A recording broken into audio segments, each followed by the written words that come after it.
What's up, DJ Direct here. Welcome to part 3 of my Open Fader Scratch series tutorial, and today we're going to concentrate on the 2-click flare scratch. So the 2-click flare scratch is a natural progression from the 1-click flare. I've done a tutorial on the 1-click flare. If you haven't seen that, check that out. I'll leave a link in the video description. So the 1-click flare, you're just closing and opening the fader on the forward and reverse, so 1 click, and that's giving you 2 sounds forward and 2 sounds back, like this. So the 2-click flare, very similar, but the only difference is you're doing 2 clicks on the forward and 2 clicks on the back, and that will give you 3 sounds forward and 3 sounds back, because again it's open fader scratch, so you're effectively getting an extra sound from the click on the forward and back motion, if that makes sense. So what I do is I break it down, start really slow, and you can sort of see the technique and movement, and then we go from there. So as with anything, start with sample loaded, tip of the sample, fader in the open position,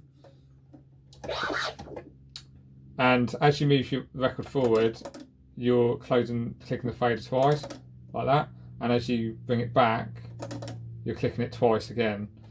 So break it down really slowly.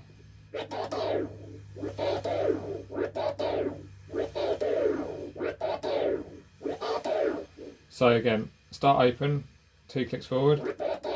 So at the end of the forward motion, you're open again, and then 2 clicks back, and then you'll be back to the open position at the start of the sample. So similarly to the 1 click, you want to use quite a large bit of sample to start with, so from like 12 to 3. Really helps you make sure you've got those 2 clicks in the forward and back tight within the sample, and you're getting those 3 defined sounds forward and back. Something again very important is start at the tip and start and end at that same point, because that will really help you with the first 2 clicks getting those 3 sounds, because your first sound's defined by shutting the fader effectively. So let's just do that again.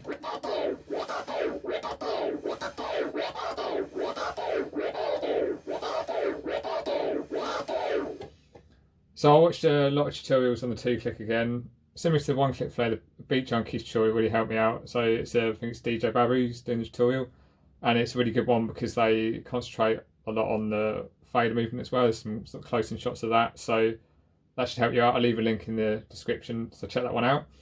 So yeah, once you've got the basis down, you can start increasing the speed. So similar to the 1-click flare is, once you start up in the tempo, what you're doing with your fader hand and the technique of your fader hand becomes really important. So again, as with the 1-click, you're shutting with your thumb and pinching back open with your finger, but the difference obviously with 2-click is you're doing 2 clicks. So that movement becomes even more important, because as you up the tempo, you want to really be able to fire those 2 clicks to get the pace up. So basically you end up sort of doing a sort of a pinching motion,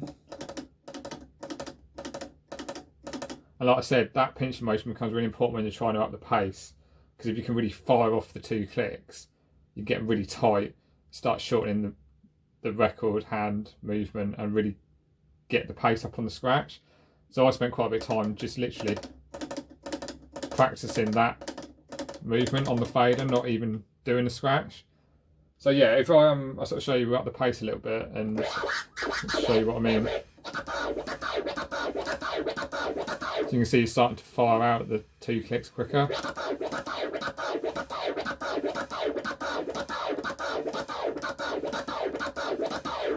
And then obviously the next stage of that is you want to try and take any delay you've got out from the forward and back motion.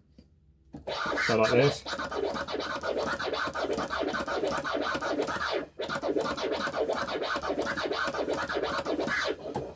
And then you can sort of move up from there. So again, what I did was started with no beat. You really want to get the basis, make sure you've got a defined 3 clicks there, because you don't want to start up in the pace until you've got that, otherwise you start missing some clicks and it will start to sound messy. So yeah, start like I did, simple, no beat, really get the basis of it down in the hand movement, and then you can start dropping over beat, and similar to what I did with the 1-click, start slow on the BPM, like 60, 65 even, and then just as you're getting it and it's tight at that speed, keep up in the tempo, 75, 80, 90, 95, 100, right the way up to like 120, and then once you've got that, you can drop the BPM back down and then start double timing it. and you can start playing around the patterns more and what you're doing with your hand on the fader and stuff, and it can evolve a lot from there. So once I started to try and up the pace, once I got the basis down, a video that I found really useful was a Joni one. So he was talking about how to link up the flare scratch basically. So rather than having that delay, linking it up as a continuous scratch. And he was sort of breaking it down into patterns. So he sort of showed you, I'll sort of give you an example of it. So when you just got a gap in it, you're doing this 1 2 3 1 2 3 1 2 3 1 2 3. What he was doing is then joining it for part of it. So 1 2 3 1 2 3 1 2 3 1 2 3 1 2 3 1 2 3.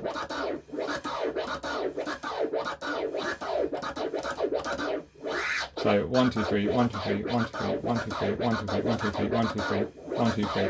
So it's 1 2 3 1 2 3 1 2 3 1 2 3 1 2 3 1 2 3 1 2 3 1 2 3. So you've got that where you're joining it together as one, but then you drop back to the gap and gives your muscle a chance to relax. So again, he can explain it a lot better than me. So I'll leave a link in the description. Check that out. It helped me a lot to get the pace up, and then using that technique alongside the increase in the BPM really gets the muscle memory going. So what I do now is then I drop a beat. I think we're at about 85 BPM on this. Start slow with it, and then I'll speed it up and sort of show you what you can do with linking it and get faster and some patterns on it.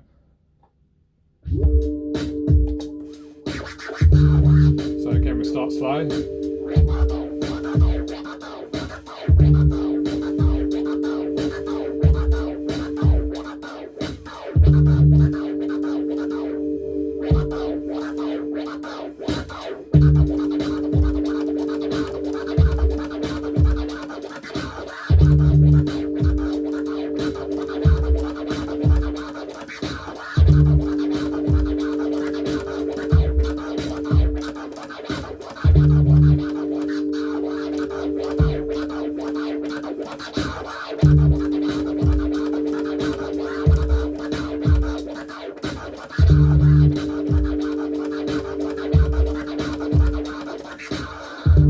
There we have it, 2-click flare scratch.